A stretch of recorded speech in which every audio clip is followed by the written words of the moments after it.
또 내게 말하되 이 책의 예언의 말씀을 임봉하지 말라. 때가 가까우니라.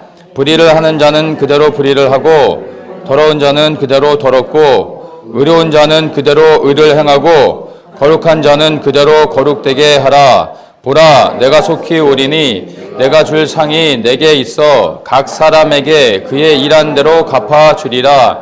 나는 알파와 오메가요 처음과 나중이라 시작과 끝이라. 그 두루마기를 빠는 자들은 복이 있으니 이는 저희가 생명나무에 나아가며 문들을 통하여 성에 들어갈 권세를 얻으려 함이로다. 아멘. 계시록이 말하는 두 가지 복이라는 제목으로 함께 말씀을 같이 나누려고 합니다.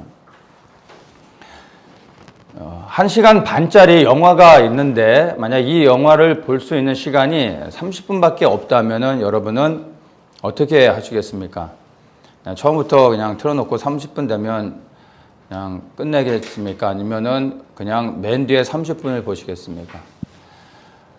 그렇게는 아마 하지 않으실 겁니다.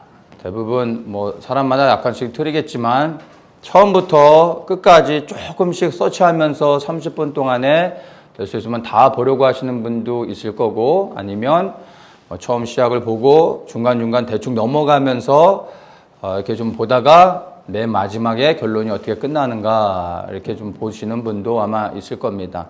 방법은 다양하겠지만 분명히 모든 사람들이 다 동일하게 보는 것은 시작과 끝을 볼 겁니다.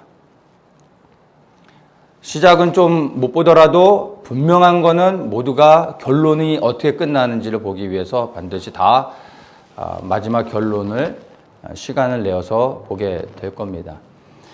오늘 우리가 이제 계시록의 마지막 부분을 읽었는데 이 계시록 22장 5절까지의 말씀이 계시의 내용들에 대해서 설명하고 있습니다.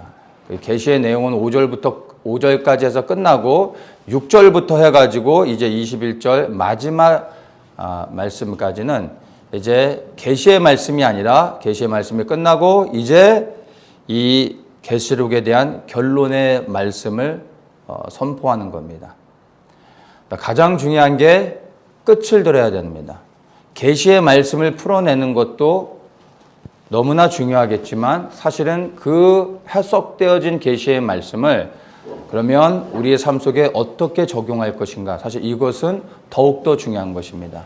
우리가 이 계시의 말씀을 아무리 잘 해석했다 할지라도 100% 온전하게 다 해석했다 할지라도 그 해석되어진 말씀을 내 삶 속에 적용하지 않는다면, 그리고 이 해석된 말씀이 나에게 말하고 있는 게 무엇인지를 분별하지 못하고, 그리고 이 말씀을 내 삶 속에 우리의 살아가는 이 시대 가운데 적용하지 못한다면 아무런 의미가 없는 것입니다.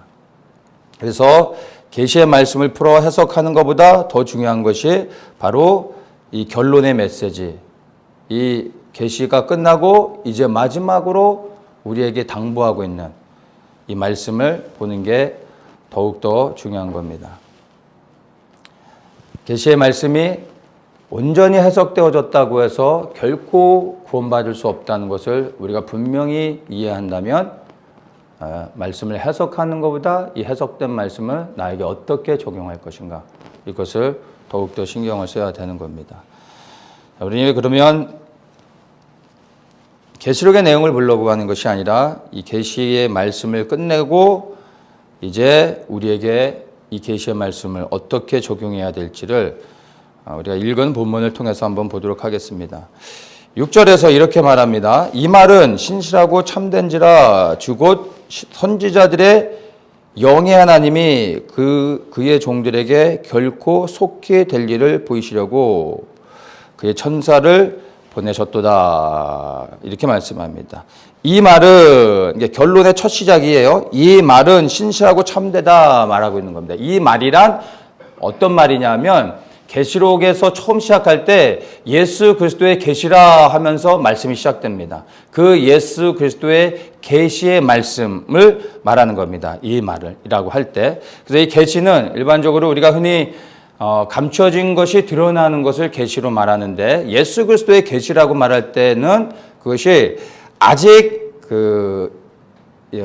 이루어지지 않은 예수 그리스도의 말씀이 이제 풀어지는 것. 그것을 예수 그리스도의 계시의 말씀이라고 말할 수 있습니다. 이전에는 알 수 없었던 예수 그리스도의 감추어졌던 말씀들이 이제 이 요한의 계시록을 통해서 풀어지는 겁니다. 해석되어지고 깨달아 알게 되어지는 게 바로 예수 그리스도의 계시라, 이 말의 의미가 담겨져 있는 것입니다. 근데 이 말씀이 속히 될 일이다 라고 말씀하고 있는 겁니다. 속히 되어질 것이다 이렇게 말하고 있는데 1장에서도 보면은 이것을 반복하고 있는 것을 알 수가 있습니다. 1장 1절에 예수 그리스도의 계시라 시작하면서 이는 하나님이 그에게 주사 반드시 속히 될 일을 그 종들에게 보이시려고 그 천사를 그 종 요한에게 보내어 지시하신 것이라.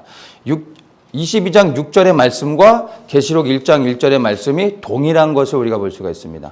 첫 시작했던 그 말씀을 계시의 말씀이 끝나고 이제 결론을 말씀하시면서 또다시 반복하는 겁니다. 그만큼 중요한 것을 반복하고 강조하는 것인데 이 말씀이 속히 되어진다는 것입니다. 우리는 이 속히 된다고 말하면은 시간적인 개념에서 이해를 하죠. 그래서 이 계시록의 말씀이 빨리 풀어지겠구나, 속히 이루어지겠구나 라고 그냥 해석을 하는데 여기에서 이 속히 된다라고 할 때 이 속히라는 단어는 n이라는 단어를 쓰는데 시간적인 의미보다는 그 문장 안에서 전체 문장 안에서 해석되어지는 것으로 봐야 됩니다. 그래서 이것은 이 n이라는 단어는 무엇을 통하여 무엇과 함께 이런 의미를 갖고 있습니다. 그러니까 그 문장 안에서 해석되어져야 되는데 7절에 보면 내가 속히 오리니 이렇게 말씀하시죠. 속히 될 일이라고 또 말씀하고 있는 겁니다.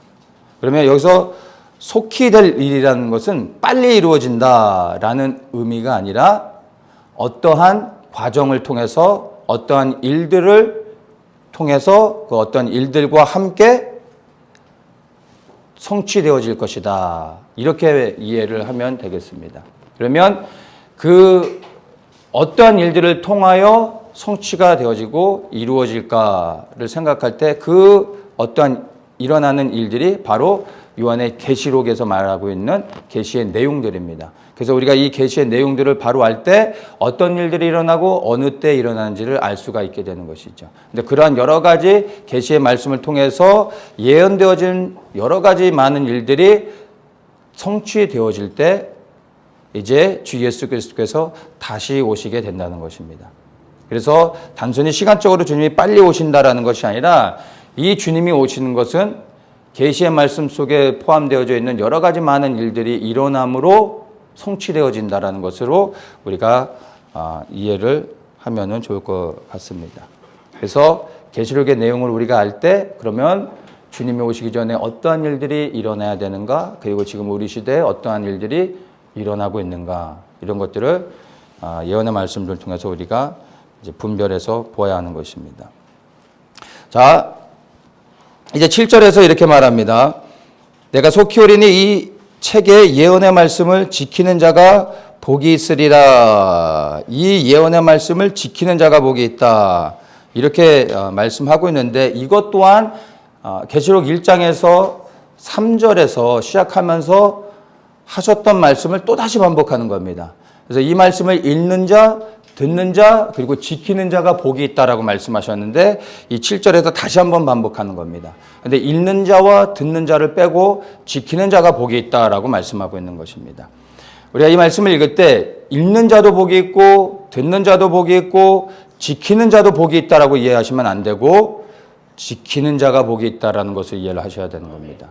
그래서 이 마지막 결론에서는 중요한 것만 핵심적으로 말하고 있는 것입니다. 지키는 자가 복이 있는데 지키기 위해서는 읽어야 됩니다. 지키기 위해서는 들어야 되는 겁니다. 그래서 결론적으로 지키는 자가 복이 있는 것입니다. 근데 여기서 말하는 이 복이 무엇입니까? 바로 우리가 예수 그리스도께서 오실 때 영원한 생명을 얻을 수 있는, 그래야 우리가 그렇게 소망하는 하나님 나라 천국에 들어가는 그 복을 말하는 것입니다. 근데 이 복을 받는 자들이 어떤 자들입니까?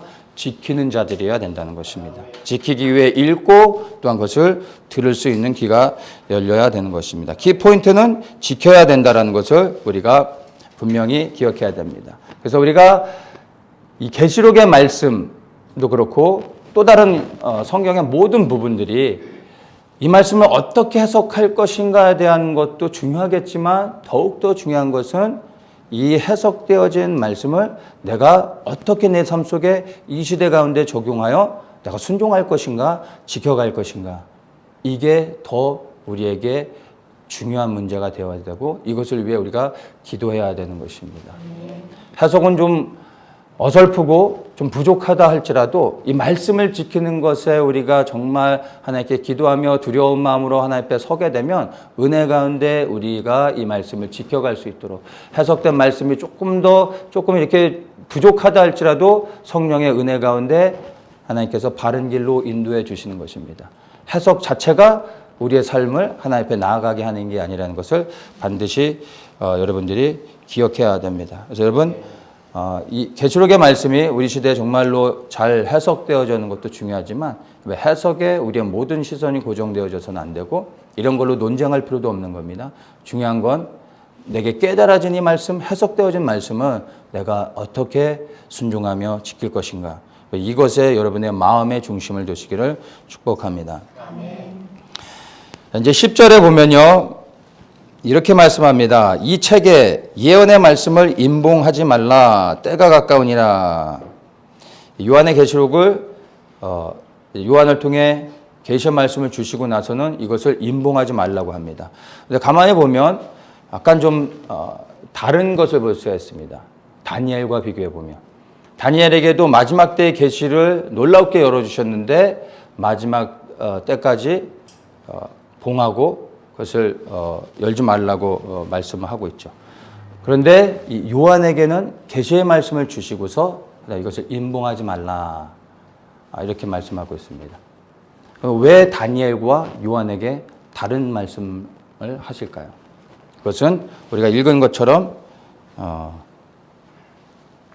10절에 이야기하죠. 때가 가까우니라. 우리가 살아가고 있는 이 시대가 예수 그리스도의 재림이 임박해져 있기 때문에 이제 더 이상 이 예언의 말씀들이 봉인되어지는 것이 아니라 풀어져야 되는 것입니다. 그래서 우리에게 이러한 은혜를 주신 것입니다. 주님이 오심으로 마지막 때는 이미 시작되어진 걸 여러분 반드시 기억하셔야 됩니다. 어떤 사람들은 여전히 아직은 마지막 때가 아니다. 옛날에도 마지막 때였다. 할아버지 때도 마지막 때였고 우리 때도 마지막이라고 하는데 우리 자녀 세대도 그럴 거다라고 말하시면 안 됩니다. 예수 그리스도께서 이 땅에 오심으로 마지막 때는 시작되어진 것입니다. 그런데 그 마지막 때도 이제는 마지막 끝자락, 마지막 챕터 가운데로 우리가 가고 있는 겁니다. 그래서 그것을 반드시 여러분이 기억해야 됩니다. 우리는 주님이 오시는 이 마지막 시대를 살아가고 있고 마지막 때가 이미 시작되어졌습니다. 그리고 이 요한의 계시록을 통해서 예언의 말씀이 성취되어지는 그러한 시대를 우리가 살고 있는 겁니다. 그리고 이 예언이 성취되어지는 것을 보는 그런 세대의 사람들이 되어질 것을 여러분 믿으시기 바랍니다. 그래서 우리는 예언의 말씀이 성취되어지는 것을 위하여 준비되어지는 그것을 준비하는 예언의 말씀들이 성취되는 것을 위하여 일어나 섬겨야 되는 그러한 부르심이 있는 겁니다. 아무리 예언의 말씀들이 선포되어졌다 할지라도 이것을 믿음으로 이 말씀을 취하여 입술을 열어 기도하지 않으면 하나님의 뜻은 이루어지지 않습니다. 이 땅에 하나님의 뜻이 이루어지기 위해 하나님께서 하나님의 형상으로 사람을 창조하셨고 그 사람에게 성령을 부어주시고 그 예언되어진 하나님의 말씀이 성취되어지길 위하여 기도하게 하시는 겁니다. 그럴 때 이 땅에서 하나님의 뜻이 풀어지는 것입니다. 그래서 이 마지막 시대에 하나님이 정말로 찾으시는 사람들은 예언의 말씀들을 믿음으로 취하여 입술을 열어 이 말씀이 성취되어지길 위하여 기도하는 자들을 찾으시는 겁니다. 그래서 우리가 더욱더 하나님의 말씀들을 알기에 무릎 꿇어 기도하며 성령의 분별을 보여야 되고 이 말씀들을 믿음으로 취하고 입술을 열어 선포해야 됩니다. 이루어지기 위하여. 내가 원하는 소원을 가지고 하나님 앞에 부르짖는 것이 아니라 예언된 하나님의 말씀들, 그러나 아직 이루어지지 않은 이 성취되어져야 될 말씀을 믿음으로 취해야 되는 것, 찾아내야 되는 겁니다. 그리고 그것이 이루어지길 위하여 부르짖어야 된다는 것입니다. 그것이 하나님 앞에 속한 자들이요 하나님이 기뻐하시며 이 시대에 구별하여 하나님의 기름 부어 사용하시는 사람들이라는 것입니다. 그러한 사람들이 되기를 예수님의 이름으로 축복합니다. 그리고 이 예언의 성취되어지는 세대가 되어질 것이라고 여러분 분명히 믿으셔야 됩니다. 저는 마지막 때를 처음 깨달았을 때 이게 육으로 깨달아지고 육으로 먼저 반응을 해서 처음에 저는 정말로 재수없는 시대에 태어났다고 생각을 했습니다. 하필 오셔도 하필 내가 살고 있는 시대에 오시나. 그 많은 시대 가운데 수천 년이 지나가고 앞으로도 그렇게 세상이 갈 텐데 왜 하필 내가 살고 있는 이 시대에 오신다고 하셔서 재수없게 그냥 세상이 멸망을 당하는 걸 봐야 되는가. 이게 육으로 풀어지니까 너무 싫은 거예요. 주님 오신다는 게. 예수님을 믿으면서도 불구하고 예수님이 오신다는 게 너무 싫은 거예요. 정말 싫더라고요. 정말 재수없는 세대에 태어난 줄 알았습니다. 그러나 이것이 시간이 지나 영으로서 깨달아지고 그리고 주님이 오신다는 것이 무엇을 의미하는지를 제가 10년 깊이 알았을 때 얼마나 감격했는지 모릅니다. 때로는 이제 뭐 좀 힘들기도 하고 낙심될 때도 있는데 주님이 다시 오신다라는 것을 다시 한번 제가 되뇌일 때 셀프 인커러지가 되는 거예요. 힘이 나는 거예요. 우리 이제 곧 있으면 주님이 오시는데 이러고 있으면 안 되지. 다시 일어나 기도의 자리로 가고 또 하나님의 말씀에 순종하게 되는 겁니다.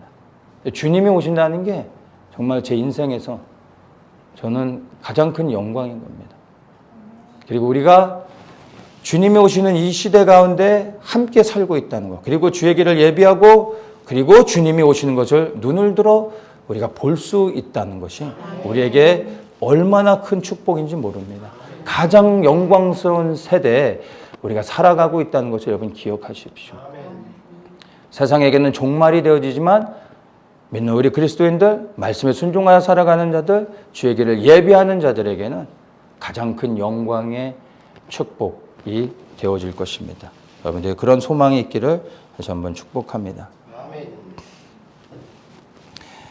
11절의 말씀을 보겠습니다. 11절에 불의를 하는 자는 그대로 불의를 하고 더러운 자는 그대로 더럽고 의로운 자는 그대로 의를 행하고 거룩한 자는 그대로 거룩되게 하라. 여기서 그대로 이렇게 말씀하고 있습니다.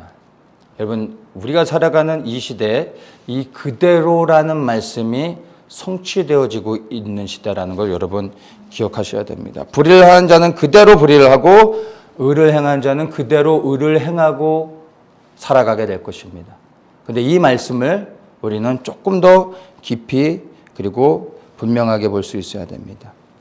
이 그대로라는 단어는 에티라는 단어인데 still, now and more 이런 의미를 갖고 있습니다. 그러니까 이게 점진적으로 확장되어지는 그런 의미입니다. 그러니까 여전히 그대로 머물러 있는 것이 아니라 그대로의 모습을 가지고 있는 것이 아니라 변함없다라는 의미가 아니라 점점 더 확장되어지는 것입니다. 이 말씀의 의미를 다시 가지고 이 11절 말씀을 보면 불의를 하는 자는 더욱더 불의를 해가야 될 것이다. 더러운 자는 더욱더 더러워질 것이다. 그러나 의로운 자는 더욱더 의를 행하고 거룩한 자는 더욱더 거룩하게 하라. 이 말씀인 것입니다. 말씀의 의미가 완전히 달라지죠. 머물러 있는 게 아닙니다. 더욱더 변화되어 줘야 한다는 것을 말하고 있는 것입니다. 마지막 때가 가까울수록 악을 행하는 자는 더욱더 악을 행합니다. 세상이 점점 악해져 가고 있습니다. 그대로입니까? 악해져 가고 있습니다. 앞으로는 더욱더 악해져 갈 것입니다. 이것은 막을 길이 없는 것입니다. 막을 수 있는 것도 아닙니다. 막아야 할 필요도 없는 것입니다. 세상이 점점점 악을 행함으로 하나님의 심판을 통하여 그리스도의 재림이 이루어지기 때문에 세상은 더욱더 악하게 되어지는 것입니다. 어찌 보면 이것이 정상일 수 있는 것입니다. 당연한 것으로 여겨야 된다는 것이 아니라 주의 재림이 가까울수록 세상은 더욱더 악해진다는 것입니다. 인간의 관점으로 보면 세상은 살만해졌습니다. 지금처럼 살만한 세상이 없겠죠. 어느 정도 여유만 있으면 살만한 세상이요, 즐길 수 있는, 그리고 평안하게 누릴 수 있는 그러한 시대에 살아가고 있습니다. 그러나 아버지의 마음으로 하나님의 관점으로 세상을 보면 이보다 더 악해질 수 없습니다. 여러분 어떤 시선으로 세상을 보십니까? 살만한 세상으로 보이십니까? 아니면 하나님의 심판 앞에 놓여 있는 두려움 가운데 하나님을 바라봐야 되는 시대인지 여러분은 어떠한 시선으로 세상을 보십니까? 한번 세상을 보십시오. 아버지의 마음으로 이 세상을 분별할 수 있기를 축복합니다. 점점점 더욱더 악해져 가고 있는 이 시대 가운데 우리의 삶을 돌아봐야 됩니다. 그래서 정말로 지금 나의 삶이 어떠한지를 우리는 분명히 자신의 모습을 볼 수 있어야 됩니다. 나는 더욱더 불의를 행하고 있는 자인가? 아니면 더욱더 하나님의 의를 따라 순종하며 이렇게 거룩한 삶을 더욱 살아가고 있는가? 여러분의 삶을 지금 한번 돌아보십시오. 정직하게 여러분의 삶을 여러분이 스스로 평가해 보십시오. 만약 지금 여러분의 삶이 더욱더 거룩해지고 있지 않다면 여러분은 아주 위험한 상태인 것입니다. 구원받지 못할 수도 있습니다. 주님 오실 때 버림받을 수도 있다는 것을 아셔야 됩니다. 제가 이렇게 이럴 것이다 저럴 것이다 라고 단언할 수는 없습니다. 심판주는 예수 그리스도이기 때문에. 그러나 증상을 가지고 여러분들에게 말해줄 수는 있습니다. 여러분의 삶이 어제보다 더 나아지고 더 거룩해지고 더 하나님을 찾는 것이 없다면 여러분은 지금 위험한 상태인 것입니다. 내가 거룩해지고 있지는 않지만 더욱더 거룩해지고 있지는 않지만 그렇다고 해서 내가 더욱더 악을 행하고 있지도 않기 때문에 괜찮은 거 아닌가요? 라고 생각하시고 질문하시면 착각입니다. 더욱더 거룩해지지 않는 모든 것들은요, 하나님 보실 때 온전치 못한 것입니다. 계시록 3장에서 주님께서 라우디게아 교회를 책망하실 때 그 라우디게아 교회가 책망받았던 이유가 무엇인지 압니까? 더웁지도 않고 차지도 않은 미지근함 때문에 토하여 내버리겠다고 책망을 받았습니다. 지금 우리가 하나님을 향하여 더욱더 거룩해지기를 소망하며 그리고 정말로 더욱더 거룩해지는 구별된 삶을 더욱더 살아가며 말씀에 순종하며 더욱더 하나님 앞에 온전해지고 있지 않은 모든 것이 미지근한 겁니다. 토하여 내어버리는 겁니다. 끝내는 버림받을 수 있다는 것입니다. 이 정도면 충분해. 이 정도면 안전해. 오늘은 더 이상 주님을 만나지 않아도 돼. 나는 이만큼을 기도했어. 이만큼 말씀을 읽었어. 이 정도면 괜찮아. 라고 생각하신다면 착각이라는 겁니다. 예수님을 알아가면 알아갈수록 이만하면 됐다라고 생각할 것 같습니다. 알아가면 알수록 알 수 없는 분이 하나님이십니다. 사랑하면 사랑할수록 더욱 사랑할 수밖에 없는 게 예수님입니다. 거룩한 삶을 살아가면 살수록 내가 얼마나 더럽다라는 것을 알 수밖에 없는 겁니다. 그래 더욱더 거룩함을 사모할 수밖에 없고 주님 앞에 가까이 가면 가까이 갈수록 절대로 주님 앞에 고개를 들 수 없는 존재임을 알게 되는 겁니다. 그럼 더욱더 하나님 앞에 무릎 꿇어 기도할 수밖에 없는 겁니다. 여러분의 삶 속에서 지금 안전함을 느끼고 있다면 평안함을 느끼고 있다면 그것이 주님으로부터 온 것인지 아니면 사단으로부터 와서 여러분을 속이고 있는 것인지를 여러분이 분별해서 보아야 되는 것입니다. 어제보다 더욱더 주님을 사모하고 그리고 내일은 더 큰 소망과 거룩함으로 하나님께 나아갈 수 있는 희망이 없다면 여러분의 삶은 절망인 것입니다.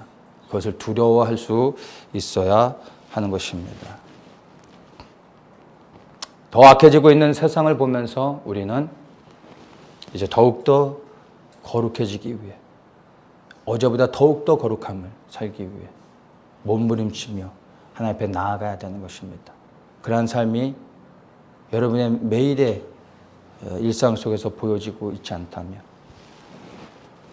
하나님 앞에 무릎 꿇어 기도하십시오.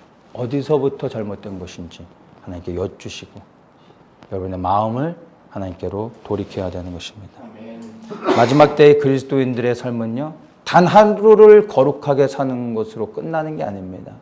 매일의 삶 속에서 날마다 더욱더 거룩해져야 하는 것입니다. 그렇게 사는 그리스도인들은 이 땅의 것을 소망할 수가 없습니다. 그것이 결코 쉬운 삶이 아닌 겁니다. 그래서 주님이 오시는 게 소망이 될 수밖에 없는 것입니다. 더욱 의를 행하고 더욱더 거룩해지고 더욱더 주님을 순종하고 더욱더 주님의 얼굴을 구하며 주님 앞에 나아가는 그러한 삶을 사시게 예수님의 이름으로 다시 한번 축복합니다. 만약 여러분들이 더욱더 거룩해지는 삶을 살고 있지 않다면 즉시로 하나님 앞에 회개하며 죄를 해서 돌이키고 이제 다시 하나님과의 관계를 바로하고 주님 앞에 서야 됩니다. 왜냐하면 지금 양과 염소를 구분하는 시대에 살고 있기에 악을 행하는 자는 더욱더 악을 행하게 할 것입니다. 그리고 거룩한 자는 더욱 거룩해지게 하시며 완전히 구별하실 것입니다. 내일 거룩해져야지 오늘까지는 쉬고 내일부터라고 하셨을 때 여러분 내일 그 주님을 만나 거룩한 삶으로 살아가지 못한다는 것입니다. 주님이 오늘 나를 부르실 수도 있습니다. 오늘 주님 앞에 거룩한 삶을 살지 않는 자는 내일의 거룩한 삶은 보장되는 게 아닙니다. 스스로 속이는 것입니다.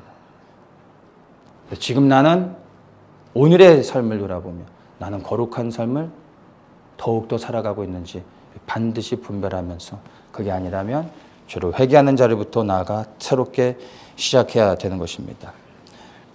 14절 말씀에서 보다 더 그 내용들을 말씀해 줍니다. 그 두루마기를 빠는 자들은 복이 있으니 이는 저희가 생명나무에 나가며 문들을 통하여 성에 들어갈 권세를 얻으려 함이로다. 두루마리를 빠는 자들이 복이 있다. 근데 그 복이 바로 생명나무로 나아가고 하나님의 성, 즉 하나님의 나라에 들어가 영원한 생명을 얻는 복이라는 것을 우리가 말씀을 통해 보게 됩니다. 두루마기를 빠는 자들이 복이 있다고 말씀하고 있습니다. 여기서 이 두루마기는 구원 얻는 성도들이 입는 의의 세마포를 말합니다. 계시록 19장에 보면은 어린 양의 신부에게 빛나고 깨끗한 세마포를 입혀주십니다. 그리고 이 세마포는 성도의 옳은 행실이라고 말하고 있습니다. 그래서 결론은 이것을 보면 의를 행하는 자가 이 세마포, 즉 두루마기를 입게 되고 영원한 생명을 얻어 구원을 얻게 되는 것입니다. 그래서 첫 번째 말씀했던 복이 7절에서 이 책의 예언의 말씀을 지키는 자가 복이 있다라고 말하고 있는 것입니다. 계시록에서 말하는 첫 번째 복, 말씀을 지키는 자가 받는 복. 그래서 우리가 계시록의 말씀뿐만이 아니라 성경의 모든 66권의 말씀들이 무엇을 우리에게 요구하고 있는지를 분별하며 이 말씀을 지켜야 되는 겁니다. 순종해야 되는 것입니다. 그럴 때 우리가 의의 세마포를 입게 되어지는 겁니다. 두루마기를 입게 되어지는 것입니다. 그런데 그게 다가 아니라는 겁니다. 여기서 두 번째 복을 말해주고 있는 것입니다. 두루마기를 빠는 자들, 그들이 복을 받는 것입니다. 두루마기를 빤다라는 것은요, 두루마기가 더럽혀졌다라는 것을 전제로 하는 것입니다. 더럽혀지지 않은 것을 빨아야 될 이유가 없겠죠. 근데 이 두루마기는 성도들이 입는 의의 세마포인데 이게 더러워진다라는 겁니다. 이해가 되십니까? 우리가 하나님의 말씀에 순종하고 그 말씀을 따라 살아가 사명을 감당했을 때 의의 세마포 두루마기를 입게 되는 것이죠. 그럼 그 세마포를 입음으로 구원을 얻는 것인데 이 세마포가 더럽혀지면 그 세마포를 입었다 할지라도 주님 앞에 이 더러운 세마포를 입고 나아갈 수 없게 되는 겁니다. 더럽혀진 채로 갈 수 없다는 것입니다.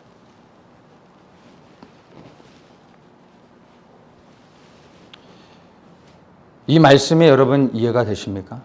많은 사람들은 의의 세마포를 입어야 되는 것을 압니다. 그것이 성도의 옳은 행실이기 때문에 그것은 곧 말씀에 순종하며 그리고 사명을 감당하면 의의 세마포를 입게 되는 것이고 그리하여 구원을 받는다라고 생각합니다. 근데 그게 다가 아니라 우리가 입은 이 두루마기가 더러워질 수 있다는 것입니다. 그래서 이 더러워진 걸 계속해서 빨지 않으면, 그래요 빛나고 깨끗한 세마포로 유지하지 않으면 구원 얻지 못한다는 것입니다. 이것을 반드시 기억해야 됩니다.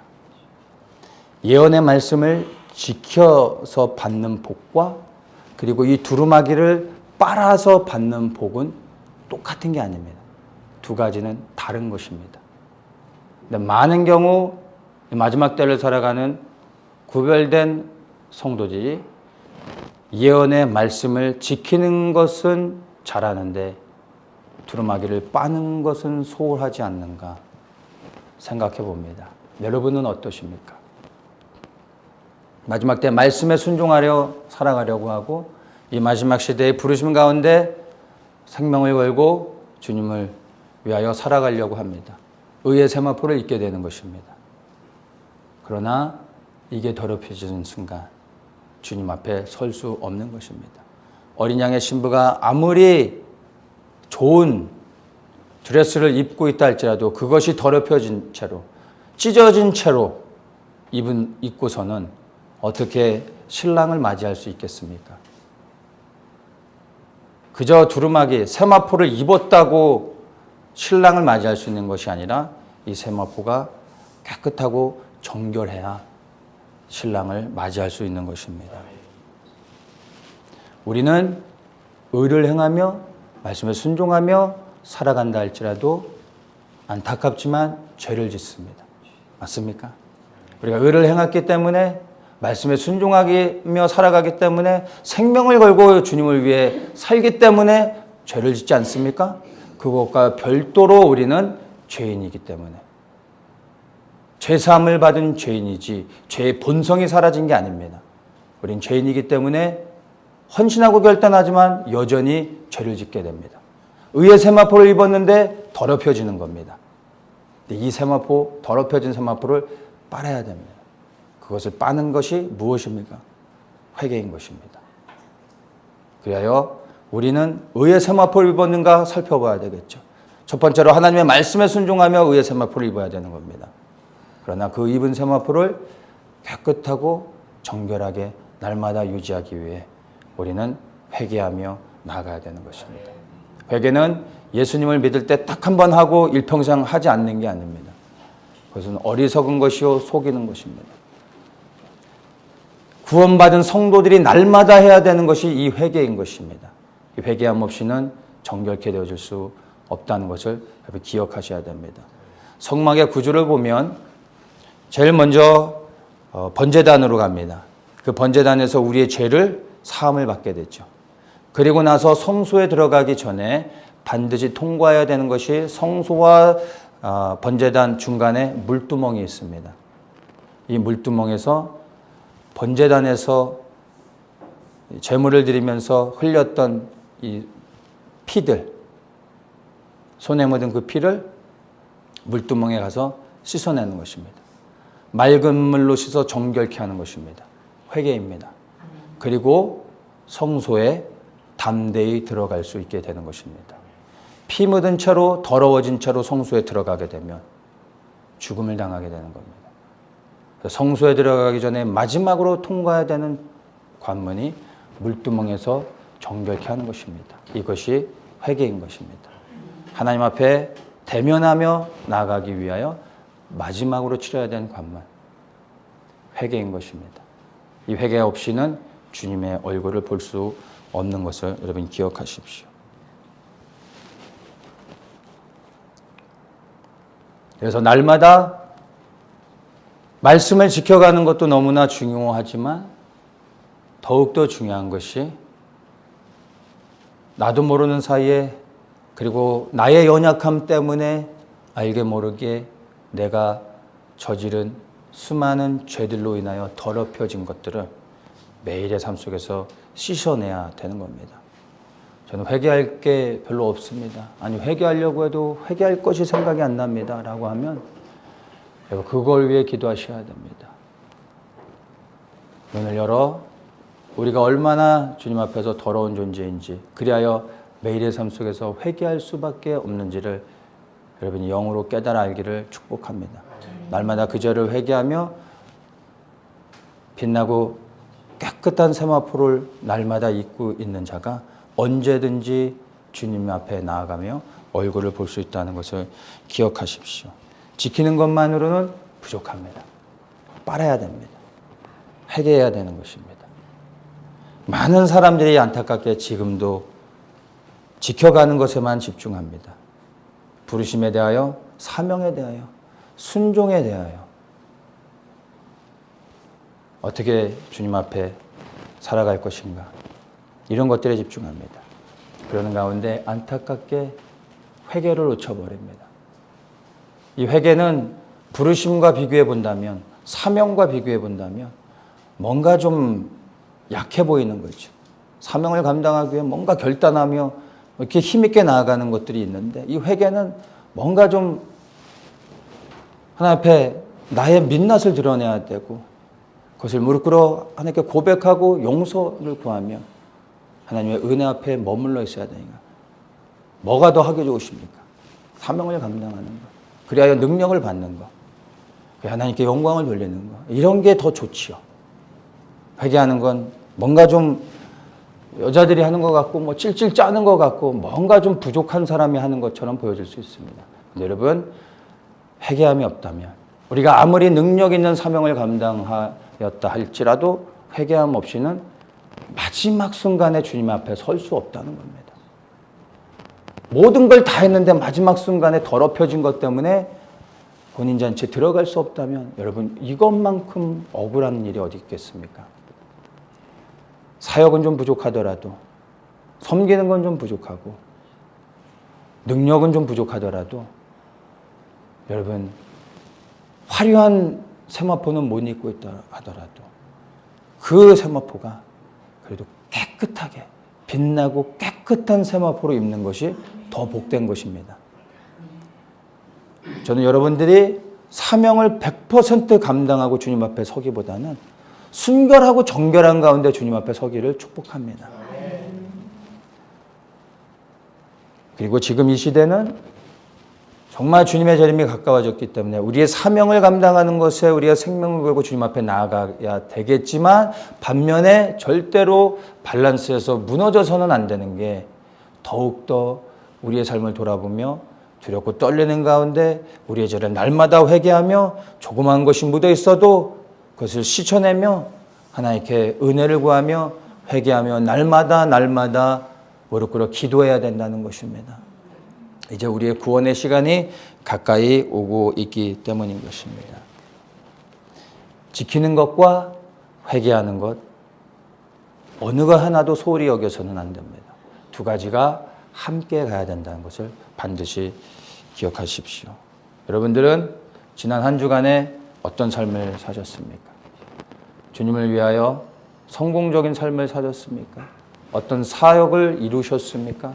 뭔가 주님을 위하여 성취하셨습니까? 주님의 영광을 드러내셨습니까?